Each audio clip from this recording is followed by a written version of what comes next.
தவறை உணர்ந்து ஏற்றுக்கொண்டு ஒத்துக்கொண்டு அதை திருத்திக் கொள்வதற்கு ஒரு மிகப்பெரிய பக்குவம் தேவைப்படுது. அது ஒரு பெரிய மனித மாண்பு. குற்றத்தை ஆமா தவறுதான் அப்படின்னு. இப்ப இதுல என்னன்னா, என் தம்பியை நான் பாக்குறேன். கரூர்ல அந்த நிகழ்வு அவரு அதை என்ன சொல்றாருன்னா, அவருக்கும் அதுக்கு எந்த சம்பந்தம் இல்லைங்கிற ஒரே ஒரு அடிப்படை கேள்வி. அவர் அங்க வரலைன்னா கூட்டம் இல்லை, கூட்டலைன்னா நெரிசல் இல்லை, நெரிசல்னா இப்போ முதன்மையான காரணம் யாரு? அவர் தான். அதனால அவர் என்ன சொல்ல, தெரியாம நடந்துருச்சு, அதுக்கு நானும் ஒரு பொறுப்பாயிட்டேன். அதனால நான் என் மக்கள்கிட்ட உள்ள பெரிய மிகுந்த மனத்துயரத்தோடு என் வருத்தத்தை தெரிவிச்சுக்கிறேன்னா அது முடிஞ்சிடும். அதுக்காக அவர் வருந்துறாரு, அவருக்கு ஒரு குற்ற உணர்வு இருக்காதுல்ல அப்படின்னு இருக்கு. அவர் இல்லை, என் மேல பழிய போட்டீங்கன்னு. அப்ப அது சரியா இல்லை. அது ஏன் அதுக்கு அவருக்கு சம்பந்தம் இல்லைன்றாரு. கரூர்ல மட்டும்தான் மரண நிகழ்ந்துச்சு அப்படிங்கிறாங்க. ஒரு முதல் மாநாட்டிலே 6-5 பேருக்கு மேல இறந்தாங்க. உயிரிழப்பு இருக்கு.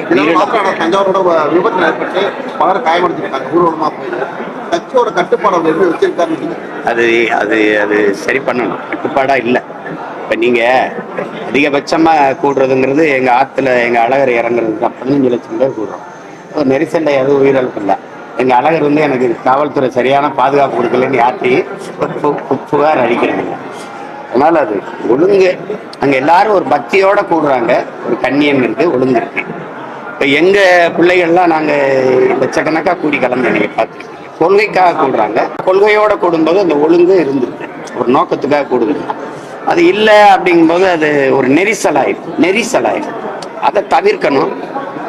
அதுக்கு பயிற்சி கொடுத்து பிள்ளைகளுக்கு முக்கியமான பொறுப்பாளர்லாம் கூப்பிட்டு பேசி நம்மளை நாமே ஒழுங்கு பண்ணிக்கணும்னு அது கொண்டு வரணும். அது தம்பி இன்னும் அது செய்யணும். போக அது செய்யணும். சரி செஞ்சு நான் வரும்போது எல்லாமே காட்டு செடியா தான் இருக்கு. அப்புறம் நம்மளை நாமே செதுக்கி வளர்த்துக்கிறது மாதிரி வளர்த்துக்கணும்.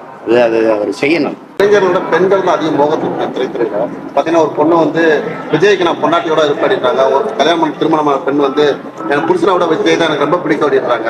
இந்த மாதிரி பேச்சுக்கள்லாம் எந்த அளவுக்கு திரைத்துறையில பாதிக்கப்பட்ட அந்த கவனத்து பெண்கள் மீதான சராசரி இதையும் தாண்டி கலாச்சாரத்தையும் தாண்டி இருக்குது.